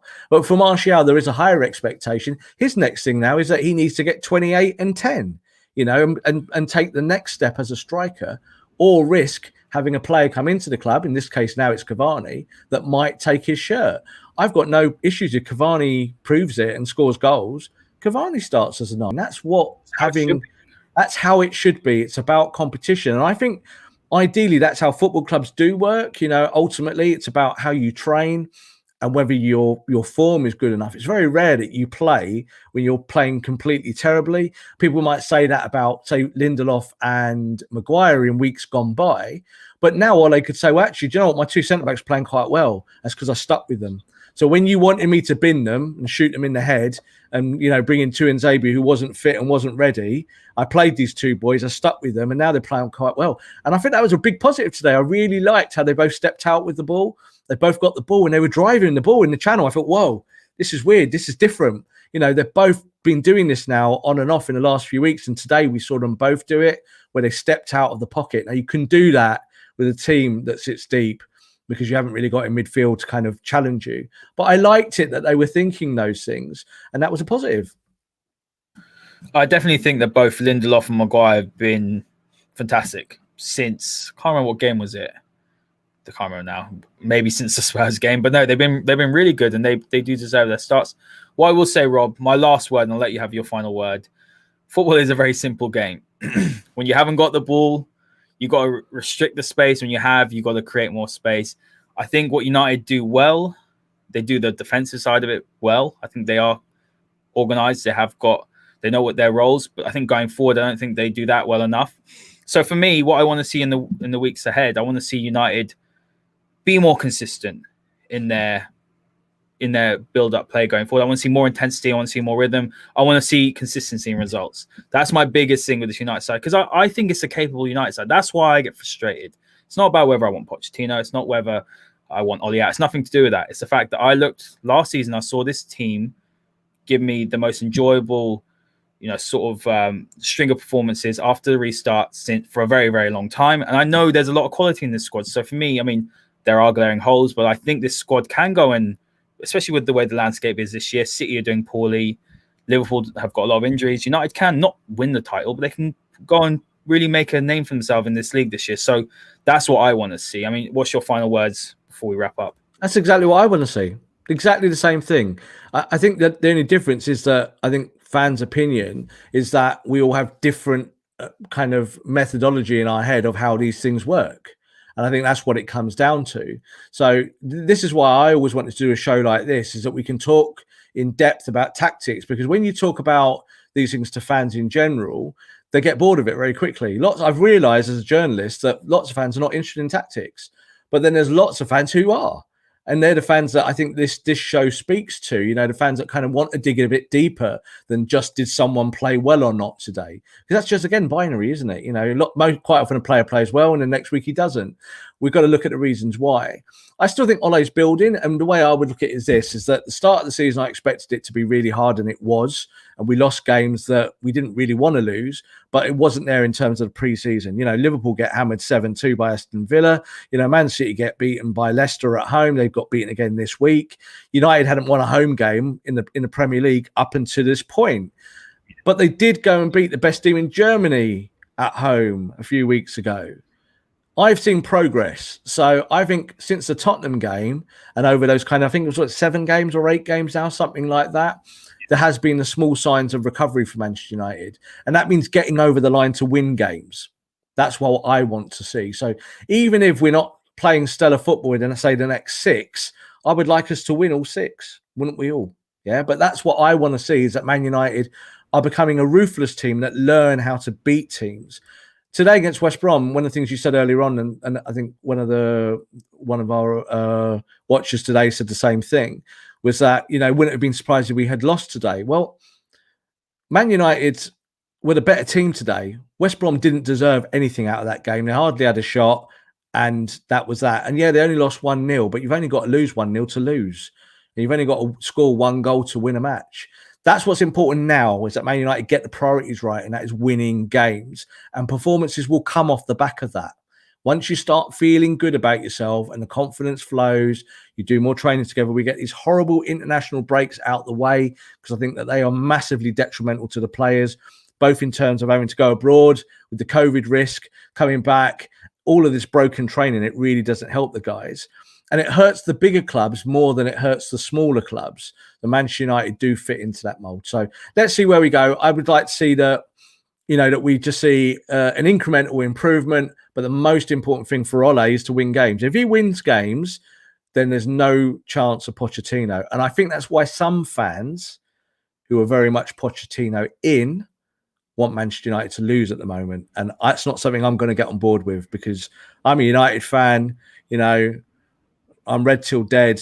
I want us to win every week. I don't care who's out on that pitch. I never say I have favourites in terms of a team. If you wear the Man United shirt and you've got that badge on your chest, I want you to win. It's simple as that. Yeah, it's a very odd thing to want your team to lose. I think if Pochettino wasn't available, and I think with Pep signing a new contract as well, which then eliminates City, you'd think so. You never know. Maybe he's doing that so that if he does have a poor season, because you don't know what's going to happen with City. They look very well. They look off the pace like United. So maybe, as you said, with more games under their belt. City dominated Tottenham today. They dominated them, but they lost. The last 3 times they played Tottenham. If you have a look at, I think it was they had 60 shots or 65 shots to Tottenham on target to Tottenham 7 in the last 3 or 4 games they played with Tottenham, but they've lost all 2 or 3 games. City dominate everyone they play, but they don't always win. So the trick is that you give up a bit of that domination to score more goals and win and be better. And they've got their own problems, you know, in terms of from back to front, or whether it be certain players not in form or not playing or whatnot. And that's a kind of an eternal question, I think, for Guardiola to find that formula to get him back to where he wants to be. And I thought they'd win the title this year, but, you know, they're looking flaky like they looked last year. And they lost 9 games last year. Man United lost 8.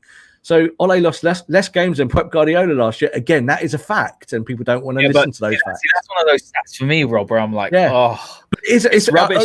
Over 12 months of a season, and especially when you've had a season that was broken up by COVID, that actually does matter, because if you lose 9 games and there's managers losing less games than you, you are probably not going to win the title if you're a title contender. So that's the way Liverpool last year, that they didn't lose 9 games, did they?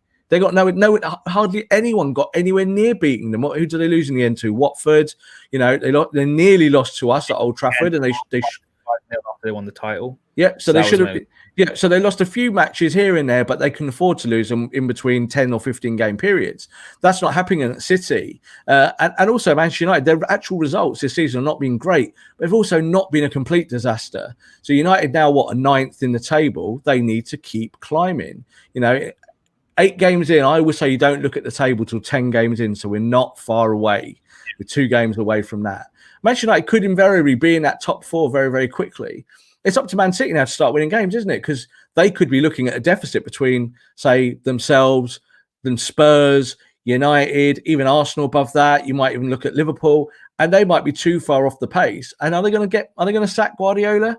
No chance. He's going nowhere. They're giving him that contract because that Barcelona job is about to come up, and Barcelona would chuck everything at him to get him back. Still wouldn't surprise him if he went there, even with a 2-year deal in his pocket. But I think he probably will stay at City for a year or 2, and that's secured at the moment. And his team's still playing probably the best total football out of everyone. It's just that they're not winning games. They have to start winning matches. I think what makes it worse, Rob, final thing I will say on this is that Mourinho's sitting top of the table. That's what's making it worse for United fans right now, because there's a lot of revisionism going on. I love Jose Mourinho. I've always loved Jose Mourinho. But it was awful under him. And we had this discussion many times. I thought Jose is going to come in. He can take United back to the top. It was so toxic by the end. The football was terrible. What you're seeing at Tottenham is not what you saw at United.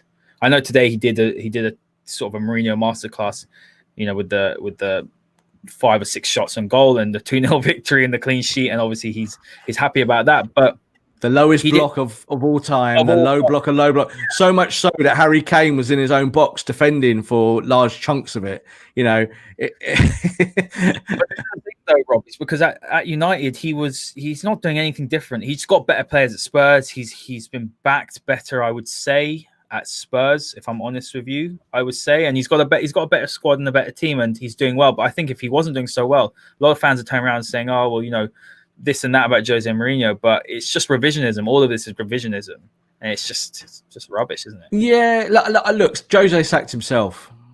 I backed Jose for the job. I thought he was the best man for the job. When Van Gaal was being shown the exit, he came in, like I've said before, good first year, good second year in terms of numbers in the Premier League, but you could see the performances were on the way, and in the third year it all just crashed around. That's what Mourinho does. So, like I said, him taking his Tottenham team to the top of the table at this point is not a big deal, I don't think. I think he's done well at Spurs, but he has got ready-made players in there that have played together for years and years and years, and they know each other, and having a focal point like Harry Kane that drags that football club along. But also having someone like Son, who I think is a world-class forward that doesn't get the credit. I think he's a world-class forward. And I said to someone actually today about him, I said, if Son wasn't South Korean, if he was from South America or Europe, we would be talking about him being £100 million footballer. but we don't talk about him like that. So that's good for Mourinho because he's got him in his pocket. He plays well every week. He scores lots of goals. He's got lots of good options. So I don't think he's been backed more at Tottenham than he was at United. I think Tottenham did some frugal business. They brought in 2 or 3 players in this window that you kind of looked at. And, you know, Gareth Bale is a big name signing. It's no kind of guarantee that Bale is going to do it this year. But I think overall, we think when he came to United, he got Ibrahimovic, he got Pogba, he got Mkhitaryan, he got Bailly. He got plenty of players at United. He just didn't make it work. Lindelof was very highly rated when he was at Benfica. I mean, the was last that another thing question I saw there? Was that another one? No, it was just a comment from Ahsoka. He was saying about top 4, City, Liverpool, and Spurs look like they're going to make it. I mean, City will be there or thereabouts, Rob. I have no doubts about that. I tipped them for the title. They could still very much win the title. We have no idea what's going to happen this year. But obviously, Ahsoka's saying so. It feels like a competition with Chelsea and Arsenal for one spot. That's got me worried. I'm not worried about Arsenal. They have no creativity in their side. Chelsea, though, scored the most goals this season. They're looking like they've got a lot of talent going forward. Mendy looks to have shored them up a little bit. Again, it's early days though. It wasn't long ago, Rob, that Frank Lampard turned up at Old Trafford and people were saying Lampard's worse than Solskjaer. Now people are saying Solskjaer's the worst. It just happens like that every week after each defeat. So, look, I think top 4 is the aim again. For me, the expectations were minimum 3rd and a trophy. A domestic trophy, even if it's a League Cup. Now I'm thinking, but still, Rob, that's the, and then getting out the group at least to the round of 16 at least, maybe the quarterfinals of the Champions League, which United is in their hands. Tuchel looks like he's on his way out. PSG look like they're on the brink, Rob, of just imploding. I spoke to someone yesterday, as a French journalist. He said Allegri's probably going to get the job anytime soon. Bye-bye, yeah. I think to Tuchel, I think. He thinks Poch should get it, but it doesn't look like Poch will get it. So again, the pressure's on Ole again. You know, if Poch still hasn't got a job each day, and that's why I think a lot of fans do want Ole out because Poch is just sitting there waiting. If he wasn't there, I don't know if the noise would be as loud. Oh, it would be. They'd just come up with a different reason, wouldn't they? You know, I just think this is how it is with football fans, especially United fans at the moment. You know, there are those who obviously are blatantly Pochettino in, or whatever you want to call it, but it would be a complete rebuild. We'd be starting from scratch again. It might mean that United miss out on the top 4 for a season or 2, and you'd have to trust Pochettino to take that team forward. I think all of those clubs we just mentioned there, they're all going to be in the conversation for the top 4. For me, again, I don't, say we want a trophy in 3rd or whatnot. I don't know. It's not that I lack ambition. I want Man United to win everything. That's how I always look at it. That's my default position. I want to win every trophy ultimately, every game, every match. But the realist in me says that top 4 is what you're going for this season because you're not quite there yet in your build, in your development. And I'm not really that bothered about the FA Cup. I'm not really that bothered about the League Cup. You know, I don't get out of bed for those trophies until we're in the final 4. They don't motivate me at all as a fan. They're just a tin pot at the end of the day. It's about the Premier League and about the Champions League. They're the 2 trophies, the 2 competitions that you want to excel in. I think Manchester United can get out of this group stage. They've already kind of proved that. Let's hopefully get that sealed and delivered in a not so distant future. I think cup competitions maybe suit United a little bit more just in terms of the streakiness of the team. But I want to see some consistency in results in the Premier League. And I think if we come 4th this year, I will be all right with that. You know, it's not my dream. You know, I don't look at it. You don't get a trophy for coming 4th, but it's important to maintain these things while you build. Because it dropped down. We came 3rd. So isn't that 3rd or 4th doesn't matter. Look, 2nd, 3rd, and 4th mean nothing. Yeah. First means something. First means something, and the other places are just Champions League places. So Man City coming 2nd and spending, a gazillion pound on their squad is no different to, say, if Leicester came 4th and were in the same competition the following season after spending nothing compared to them. So that's how I look at it. I don't get excited that we came 3rd last year. I got excited that we got in the Champions League. That's what I'm bothered about. So 2nd, 3rd, or 4th, great. Progress would be 2nd. 3rd would be parity. We got into Champions League. What was that? Sorry. Happy as well when we got into the Champions League. Absolutely. We know why it is as it is, isn't it? We know the lay of the land and why the Glazers own the football club. And why Manchester United is shaped the way it is shaped. And those are things that as fans we can't really change. What we would like to see is kind of just that progress on the pitch and to support the boys and get them through it. And I think we've got better options now, but it's still going to take time. In the sense that I think Cavani is a short-term, solution for 12 months. I don't think he's the player that United really want going forward. However, if he has a great season and he's still working hard, then you probably would give him a longer contract and you would still give your youth a chance to come through. Look at Angel Gomez. We just talked about earlier. Look what he's doing in France. He's at Boavista. He's on loan. Sorry, I'm with Boavista. Yeah, these players that didn't get a chance at Man United, I think they will go to other places and do well. It's just that whether they fit your makeup at that time in your build, and it's not always the case. Sometimes you need to go and get a Cavani to come in and kind of just balance the books a little bit in terms of your talent. And I'd just like to see what these guys can do now. Over the next few weeks. I think we're getting closer. It's a slow grind. I know fans want more, but let's just wait and see. We saw what they could do in that Champions League when they beat Leipzig. And that was a kind of, I think, a little smell test, kind of going, is there quality here? And there was. I think we just have to get Pogba fit. We have to get Rashford fit again now. And the issue is when they're not fit, they definitely lose form. We see that, we saw it last year. When they're not fit, they're not the kind of players that break through to get through it and kind of still play at their highest level, which some players do when they're injured. They kind of just carry on. But let's wait and see. Yeah, I completely agree. And we're going to probably finish there, guys. Thank you so much for all your comments. It's been fantastic. It's great to be back after 2 weeks in the wilderness with the international break. Rob, thank you very much for joining me today. And we will be back on probably Wednesday pre-recorded, but we'll put a post out about that. Thank you, mate, for joining me.